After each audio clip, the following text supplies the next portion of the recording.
بسم اللہ الرحمن الرحیم۔ بلوچستان میں جو سانحہ ہوا اس میں پہلے ایک کہانی منظر عام پر آئی کہ محبت کی شادی تھی اور دونوں کو اس جرم میں بلا کر قتل کر دیا گیا۔ اس کے بعد اس کہانی نے نیا موڑ لیا اور پتہ چلا کہ دونوں 4 5 بچوں کے ماں باپ تھے اور ان کا ایک ناجائز رشتہ تھا اور گویا نکاح پر نکاح کی کیفیت تھی۔ چنانچہ غیرت کا معاملہ ہوا اور بلا کر ان دونوں کو مار دیا گیا۔ اب اس سے متعلق بعض علماء نے بھی مجھ سے رابطہ کیا اور مفتی زبیر صاحب جو اسلامی نظریاتی کونسل کے غالباً ممبر ہیں اور ممتاز عالم دین ہیں اور میڈیا کی ایک مشہور شخصیت ہیں، انہوں نے فرمایا کہ وہاں اسلام آباد میں ہمارے سامنے جو معاملات آئے ہیں تو کئی نکات کی جانب انہوں نے متوجہ فرمایا اور پھر اس کی مختلف جگہوں سے مزید تصدیق کی کوشش کی گئی۔ تو اب جو باتیں سامنے آ رہی ہیں اس میں 3-4 پوائنٹس بڑے اہم ہیں اور وہ بالکل نئے ہیں۔ ایک بات یہ کہ اس میں تو کوئی شک نہیں کہ عورت ایک مرتبہ چلی گئی تھی لیکن پھر وہ عورت واپس آ گئی اور وہ اپنے گھر پر ٹک گئی تھی، توبہ طائب ہو گئی تھی، گھر والوں نے، قبیلے والوں نے اسے قبول کر لیا تھا۔ ان دنوں میں جب یہ واقعہ ہوا عید الاضحیٰ کے موقع پر یا اس سے چاند رات 1 دن پہلے یا 3 دن پہلے، وہ اپنے رشتہ داروں یا اعزاء اقربا کے ہاں کوئٹہ کے آس پاس تھی۔ یہ کوئٹہ سے کچھ 30 کلومیٹر کے آس پاس دیگاڑی سنجدی کا علاقہ ہے۔ یہ آدمی اس کی تلاش میں دوبارہ، یعنی وہ عورت دوبارہ نہ بھاگی نہ دوبارہ اس کے کانٹیکٹ میں تھی۔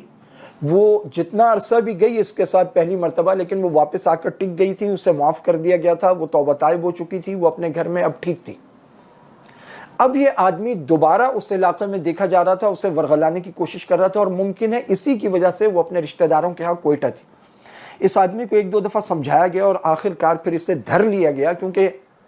ستکزئی قبیلے کے دل میں یہ بات موجود تھی کہ یہ آدمی اس عورت کو لے گیا تھا اور جب اسے بار بار کہا گیا واپس کرو تو یہ کہتا تھا اپنی مرضی سے آئی، اور پھر بھی اس نے ایک اچھا عرصہ لیا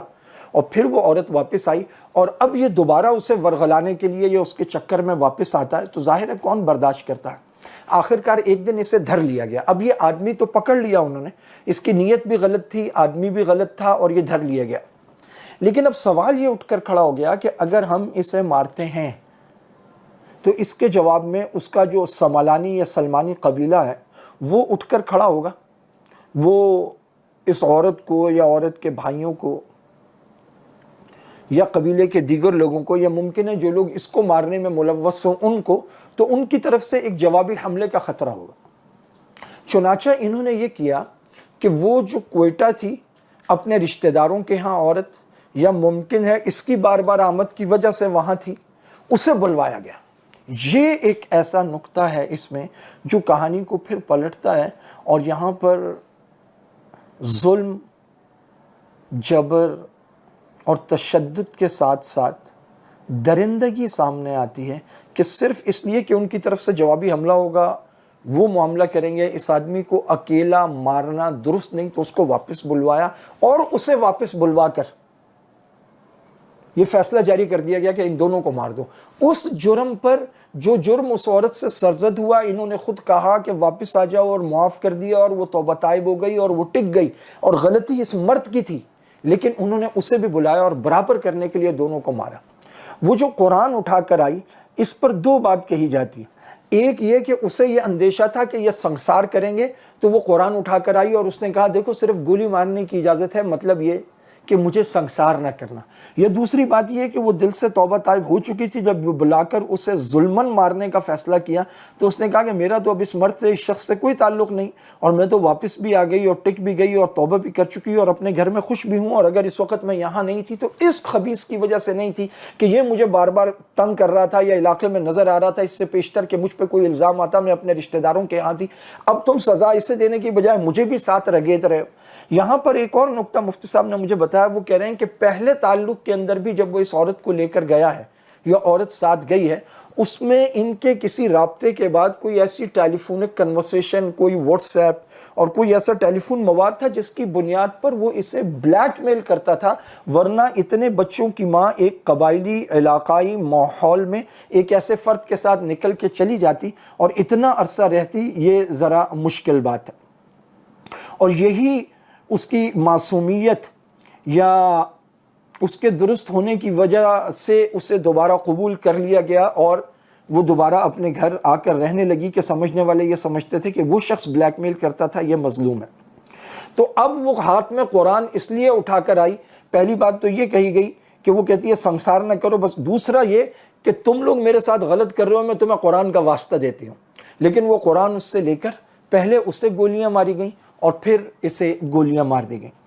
اور ایک اور نقطہ یہ سامنے آیا کہ اس سب سے چونکہ حالات تو پرانے چل رہے تھے، جب قبیلوں نے یہ فیصلہ کیا تو بلوچستان حکومت اس جرگے کے فیصلے سے پہلے ہی واقف تھی، انہیں اندازہ تھا کہ اب یہ فیصلہ ہونے جا رہا ہے، اور یہ جو سردار ہے جس نے یہ فیصلہ کیا، علی ساتکزئی، اس کی جو ویڈیو عدالت میں دکھائی جاتی ہے، چھوٹے سے چھوٹا مجرم ہو تو ریمانڈ پہ اس کو ہتھکڑیاں لگی ہوتی ہیں، اس کی حالت وہ تو ایسا شاہانہ چال چل رہا ہے عدالت کے احاطے میں، ایسا لگتا ہے کہ جیسے کوئی پورا ہیرو ہے اور کسی بڑے سردار کا استقبال ہو رہا ہے۔ اور یہ بات اب سرعام کہی جا رہی ہے کہ جناب علی نہ کوئی مدعی ہوگا نہ سزا ہوگی، مرد اس علاقے سے فرار ہو جاتے ہیں، اور جب پولیس وہاں جاتی ہے تو خواتین موبائلوں پر پتھراؤ کرتی ہیں، مجبوراً پھر فورسز وہاں سے واپس آ جاتی ہیں۔ دوسرا یہ کہنا کہ اس پر جاری تو حد ہی ہونی تھی، تو پہلی بات تو یہ کہ جب قانون موجود ہے تو کسی کو قتل کرنے کی اجازت تو آپ کو کوئی بھی نہیں دے سکتا۔ اگر کوئی مجرم ہے تو آپ قانونی طریقہ اختیار کریں، آپ کو تو یہ حق حاصل نہیں ہے کہ آپ جرگے میں بیٹھیں اور لوگوں کے قتل کے فیصلے سنائیں اور پھر اجاڑ میں لے جائیں اور لے جا کے گولیاں برسا دیں اور لاشیں دفنا دیں اور اس کے خون سے ہاتھ دھوئیں اور اس پر بیٹھ کر سگریٹ سلگائیں۔ یعنی یہ 2025 ہے، یہ پاکستان ہے، یہ میڈیا کا دور ہے، اس دور میں ایسی درندگی